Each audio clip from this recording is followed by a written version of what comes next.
सही मेरे दिल में ही सही, हो कहीं भी आग लेकिन आग जलनी चाहिए। महज हंगामा खड़ा करना मेरा मकसद नहीं, मेरा मानना है कि ये सूरत बदलनी चाहिए। नमस्कार दर्शकों, मैं विभू आप सबका हमारे इस नए कार्यक्रम जिसका नाम है एक पहल में बहुत बहुत स्वागत करती हूँ। दोस्तों, इस कार्यक्रम के जरिए हमने कोशिश की ऐसे विषयों को आपके सामने लाने की जिन पर जाने या अनजाने में हम ध्यान नहीं देते और परिणाम स्वरूप एक बड़ी समस्या इस समाज में जन्म ले लेती है। तो ऐसे ही विषयों को हमने एक पहल के जरिए आपसे रूबरू कराने की कोशिश की है और इस श्रृंखला में आज हम शुरुआत कर रहे हैं ऑटिज्म से।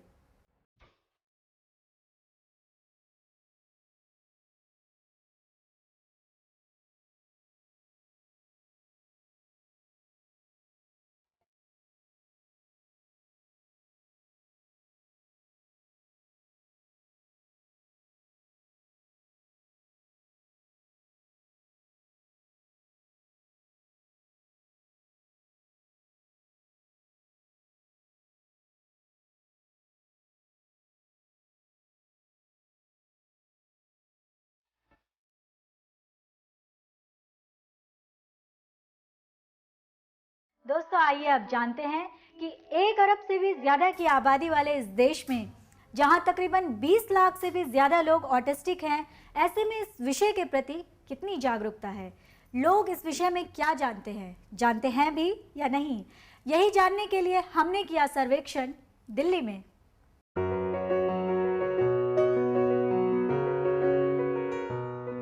हमने अपने सर्वेक्षण में हर तरह के लोगों को शामिल किया, चाहे वो आज के उभरते हुए यूथ का वर्ग हो या फिर घर बाहर की जिम्मेदारी उठाती आज की आधुनिक नारी का, या फिर हूँ जवां दिलों की धड़कन बने उभरते हुए नए संगीतकार। सबका जवाब ऑटिज्म की जानकारी में नहीं या फिर आश्चर्य भरी निगाह ही मिली। आपने कभी ऑटिज्म शब्द को सुना है? No ma'am. ऑटिज्म नहीं सुना है? No. आपने? सॉरी, मैंने नहीं सुना। नहीं। I haven't heard this word. कभी नहीं सुना। I've not heard it. No, I have not heard. Will you please repeat the word? Autism No. No. नहीं सुना। मैडम, आपने कभी ऑटिज्म शब्द जी सुना नहीं। जी नहीं। है? आपने नहीं सुना। नहीं सुना इसके बारे में? आपने सुना है सर ऑटिज्म के बारे में? कभी नहीं, कभी नहीं। कभी नहीं सुना। मैम, आपने कभी ऑटिज्म शब्द सुना है? Autism. नहीं सुना है। सर आप? नहीं, मैंने भी नहीं सुना बेटा। नहीं सुना। मैम, आप? नहीं। इस सर्वे में हमने कुछ प्रोफेशनल्स डॉक्टर और कुछ ट्रेनी डॉक्टर्स से भी बात की और ये जानने की कोशिश की कि क्या भारत में ऑटिज्म के डायग्नोस और अवेयरनेस को लेकर जो स्थिति बनी हुई है उस पर कुछ पहल की आवश्यकता को वो समझते हैं। स्कूल्स में और काफ़ी हमने नोटिस किया गया है कि parents are not really as aware as one would want them to be. तो ऑटिज़म एक, हम जिसे कहते हैं टेक्निकली, एक परवेसिव डेवलपमेंटल डिसऑर्डर है, लेकिन मेडिकल टेक्स्ट बुक्स में आप इसका जिक्र ज़्यादा नहीं पाएंगे। इसके लिए बहुत प्रोफेशनली ट्रेंड होना पड़ता है इस चीज़ को आइडेंटिफाई करने में। एक ऐसी प्रॉब्लम है जो हमारी सोसाइटी में कुछ बच्चों के साथ, कुछ व्यक्तियों के साथ ज़रूर पाई जाती है and definitely people are working towards it. There are the societies that are working towards it compare to the other states. This is more aware, the state is more aware of the problem that is there. Since the technology is more, we have more we are more open to the information that is there, but comparatively if you go down to the villages, if we go down to other states, it may not be that prevalent. बच्चे क्योंकि कुछ नहीं बोल सकते उस बारे में, उनको पता ही नहीं वो किस चीज़ से गुजर रहे हैं। एक लर्निंग डिसेबिलिटी है प्लस बिहेवियरल इतनी प्रॉब्लम्स आ जाती हैं और बहुत बार आप देखेंगे कि ADHD को, जो कि एक हाइपर एक्टिव डिसऑर्डर है, उसके साथ ऑटिज़म को मिक्स कर दिया जाता है। वो डायग्नोस्टिक क्राइटेरिया नहीं बना पाते कि क्या चीज़ हमारे बच्चे में है। इसके लिए एक्सपर्ट्स फील्ड बहुत ज़रूरी है, जो कि बहुत कम चल रहा है, मैं खुद बोलूँगी, और उसके लिए एक टीम वर्क होना बहुत ज़रूरी है। ऑटिज़म इज़ बेसिकली एक चाइल्डहुड डिसऑर्डर जो कि आज के टाइम में काफ़ी प्रेवलेंट है, पर लोगों को ज़्यादा पता नहीं है उसके बारे में। पहले से अवेयरनेस बढ़ गई है और बहुत कम लोग हैं जो इस शब्द का रियल मतलब समझते हैं। एक बच्चे का बिहेवियर बहुत जगह बहुत अलग अलग होता है and we need to know the factors behind it which is what depends on the psychological health of the child.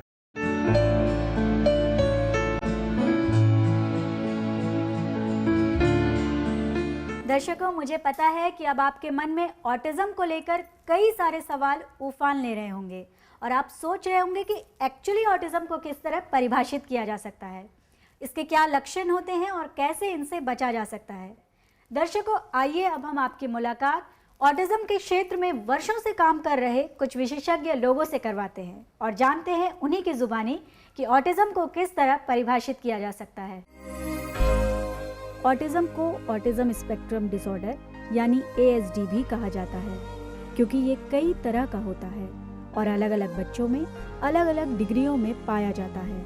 हालांकि इसके कुछ आम लक्षण सभी में समान होते हैं, जैसे कि अपनी बातों को ठीक तरह से न रख पाना, अपने में खोए खोए से रहना, अनुचित ढंग से हंसते रहना, शब्दों एवं वाक्यांशों को दोहराना, वस्तुओं को घुमाना और चक्कर दिलाकर आनंदित होना, दिनचर्या में समानता पसंद करना, परिवर्तन को नापसंद करना, भय, संकट, वास्तविक खतरों की समझ या ज्ञान न होना, दूसरे बच्चों के साथ मेलजोल और खेलने में कठिनाई का होना जैसी समस्याएं, जो इन बच्चों की दुनिया को काफ़ी कष्टमय और अकेलेपन से भरी हुई बना देती है.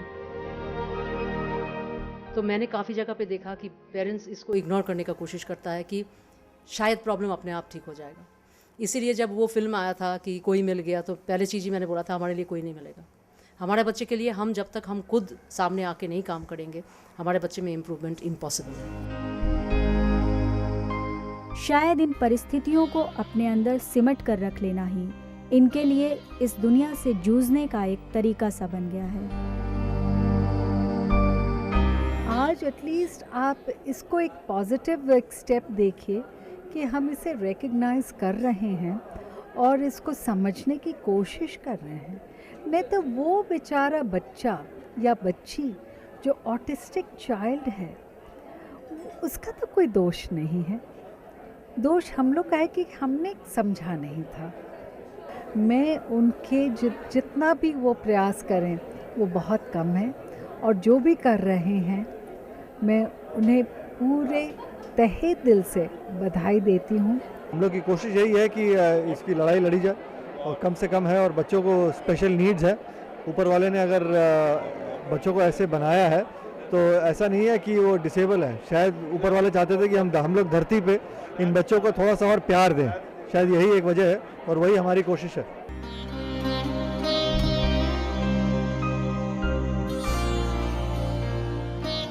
इन बच्चों के खान पान पर विशेष ध्यान रखकर भी हम काफ़ी हद तक इनकी व्यवहारिक परेशानियों को कम कर सकते हैं, क्योंकि शारीरिक दुर्बलताओं से भी व्यवहार में परिवर्तन हो जाता है. इसके अलावा इन बच्चों को बेहद प्यार और दुलार के साथ धीरे धीरे उनकी रोज़मर्रा की ज़िंदगी में इस्तेमाल होने वाली चीज़ों से रूबरू कराया जाता है. साथ ही कहानियों, चित्रों और खिलौनों के माध्यम से उनकी संवेदनशीलता को सामान्य बनाने की कोशिश की जाती है.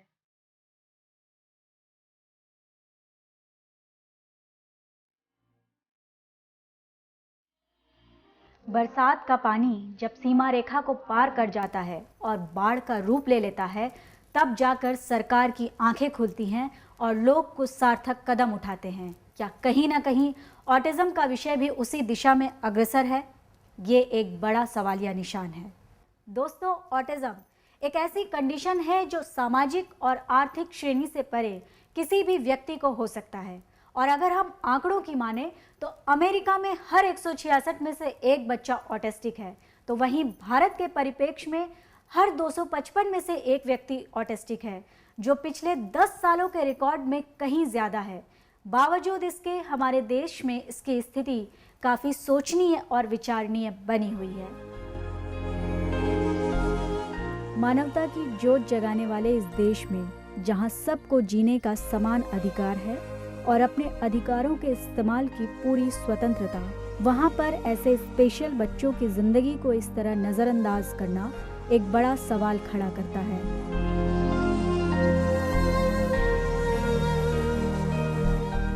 First is acceptance. आप एक्सेप्ट करो, जैसे आप किसी नॉटी बच्चे को एक्सेप्ट करते हो, किसी बहुत सीरियस बच्चे को एक्सेप्ट करते हो, किसी इंटेलेक्चुअल को एक्सेप्ट करते हो, उसी तरीके से एक एमआर बच्चे को भी और एक ऑटिस्टिक बच्चे को भी या एडीएचडी बच्चे को भी एक्सेप्ट करो। बहुत लोगों को उत्सुकता रहती है देखने की, जानने की, कि अलग सा मतलब उनके लिए तो ये बच्चा ना होगी कोई एक सामान हो जाता है कि उसको मतलब एंटरटेनमेंट चैनल हो जाता है। फिर ये फिर समझ लो सोसाइटी में अगर अवेयरनेस होगी, उनको पहले से ही पता होगा, तो शायद हम लोगों को वो सारी मुश्किलों से ना गुजरना पड़े। जो हमारे इमोशंस होते हैं उस वक्त वो बहुत हर्ट होते हैं। एक ऑटिस्टिक बच्चे की ज़िंदगी आम बच्चों की जितनी ही होती है, इसीलिए ज़रूरी है कि उन्हें भी जीने का और अपनी प्रतिभाओं को दिखाने का पूरा अधिकार मिले, क्योंकि इन बच्चों में प्रतिभा और हुनर की कोई कमी नहीं होती। बस ज़रूरत होती है तो एक सही पहल और दिशा।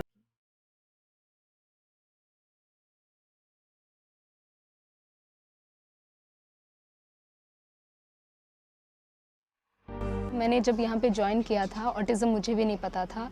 इवन अभी भी मैं अपने दोस्तों से और उनसे मतलब आसपास जितने लोग होते हैं, जितना हो सके मैं भी अपनी तरफ से कोशिश करती हूँ कि एटलीस्ट उन्हें ये पता चल जाए कि मैं एक्शन फॉर ऑटिज़म में काम करती हूँ, तो उस तरीके से वो जानने की कोशिश करेंगे कि ऑटिज़म क्या होता है। बेसिकली हमारा ये होना चाहिए कि हमें क्या करना है, लोग क्या कहते हैं उस पर हमें ज़्यादा ध्यान नहीं देना है, क्योंकि लिए क्या हम अच्छा कर सकते हैं ये सोचेंगे तभी हम बच्चे की भी हेल्प कर पाएंगे और ख़ुद भी खुश रह पाएंगे। इस फील्ड में आकर के मुझे बहुत अच्छा लग रहा है, क्योंकि एक तो मैं अपने बच्चे की हेल्प कर पा रही हूँ और दूसरा उन बच्चों की भी हेल्प कर पा रही हूँ जिनको ये डिसेबिलिटी है। और मुझे अच्छा लगता है ऐसे बच्चों के साथ काम करके कि मैं सिर्फ अपने लिए नहीं दूसरों के लिए भी जी रही हूँ और दूसरों को भी हेल्प कर पा रही हूँ जितना मैं कर सकती हूँ। हालांकि आज ऑटिज़म के क्षेत्र में कई सारे स्वयंसेवी संस्थान, स्कूल्स और लोग लगे हुए हैं जो इनके आगे बढ़ने और इन्हें इनके अधिकारों को दिलाने में जी जान लगा रहे हैं, पर बावजूद इसके ज़रूरत है सभी को एक साथ मिलकर इस दिशा में कार्य कर रहे लोगों का सहयोग देने की और इस पहल का स्वागत करने की।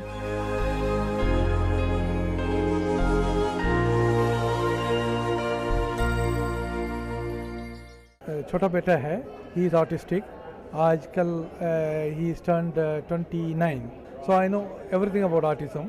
अवेयरनेस बहुत कम है, उसके बारे में हम खुद ट्राई कर रहे हैं। यूनाइटेड नेशंस ने डिक्लेयर किया है April 2 as the world autism awareness day, और एक्शन फॉर ऑटिज्म की तरफ से first world autism awareness day हमने सेलिब्रेट किया।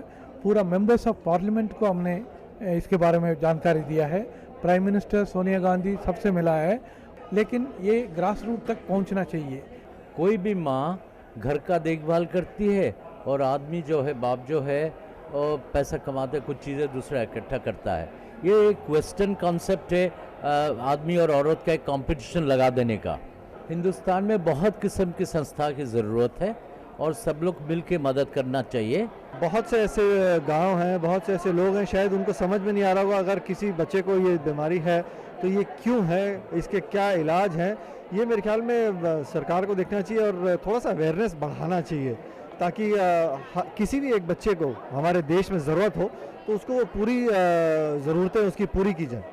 खिलाड़ियों की तरफ से ये मैं एक बात की पूरी गारंटी ले सकता हूँ कि जब किसी भी खिलाड़ी की ज़रूरत होगी, कहीं पे भी ज़रूरत होगी पैसा रेज करने के लिए, तो हम लोग सब एक होके हमेशा पैसे इकट्ठा करेंगे और अवेयरनेस फैलाने की पूरी कोशिश करेंगे। मैं बिलोंग करता हूँ बिहार से, उसके बाद काफ़ी समय गुजारा मैंने कलकत्ता में, तो उस तरफ भी इस तरह के कॉजेज़ में मैं शिरकत कर चुका हूँ।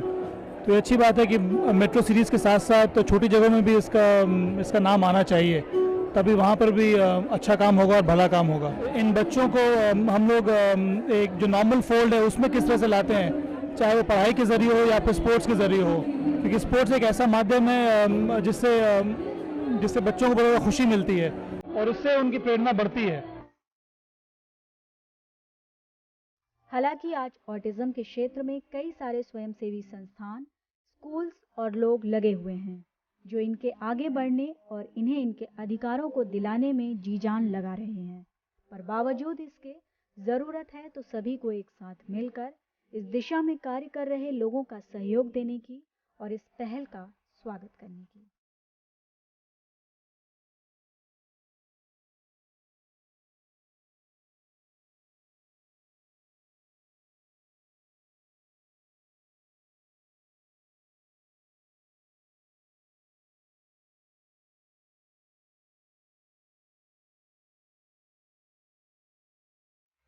माँ अगर ममता का भव्य सागर है तो वही अपने बच्चे की उन्नति का मार्ग भी है। वही उसको मंजिल पर पहुंचने का सही रास्ता दिखा सकती है। वही उसको जान सकती है, समझ सकती है, उसके हुनर को महसूस कर सकती है। मैं जो जिनके भी ऐसे बच्चे हैं उन सबको यही मैसेज देना चाहूँगी कि इनके साथ तो आप एक अनकंडीशनल लव दें, कि अगर ये आपको कुछ भी नहीं दे रहे तो भी आपने इसको प्यार देना ही देना है, और ये उतना ही आपके साथ सहयोग देंगे ये बच्चे, और ये आपने इनको स्वीकार करना ही करना है, और परिवार के लोग भी इनके साथ सहयोग दें, और ये ना सोचें कि ये बच्चा हम पर बोझ है, और इसी में ही खुशी ढूंढें। मैरी बरुआ ये वो नाम है जो आज देश विदेश में ऑटिज्म के क्षेत्र में काम कर रही संस्थाओं में किसी भी परिचय का मोहताज नहीं है। एक्शन फॉर ऑटिज्म के इस संस्थापक का 30 साल का बेटा नीरज ऑटिस्टिक है, लेकिन आज वो मैरी के साथ उनके हर छोटे मोटे काम में उनका सहयोग करता है। You all can do a lot, but don't let your child dictate your life. Because कभी कभी होते हैं कि mothers their life becomes their child, and something हम जो parents को बोलते रहते हैं, you want to help your child and your child is your life, but always remember to keep some time for yourself. क्योंकि इंडिया में ना ये feeling है, you know, women have to sacrifice and do everything, and you can't really help your child completely if you're doing that. So it's good for mothers to take a little time off, to have a little life separate. कुछ नहीं हो तो और 3 autistic mothers के साथ जाकर एक movie देख कर आओ. We keep saying that to families because we think that is very important.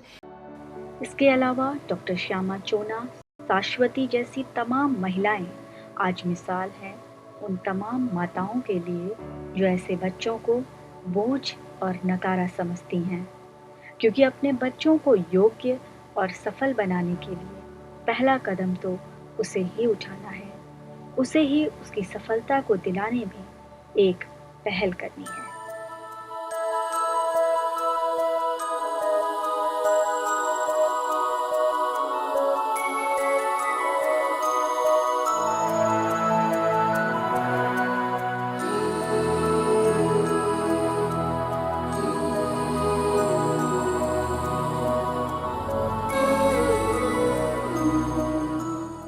दर्शकों, ये सच है कि ऑटिज्म के क्षेत्र में कई सारे लोग और स्वयंसेवी संस्थान वर्षों से कार्यरत हैं और उन्होंने पहल कर भी दी है, पर अभी भी बहुत सारे सार्थक कदम उठने बाकी हैं, जिनसे हम आपको आगे आने वाली कड़ियों में रूबरू कराएंगे। फिलहाल अभी वक्त हो चला है आपसे विदा लेने का।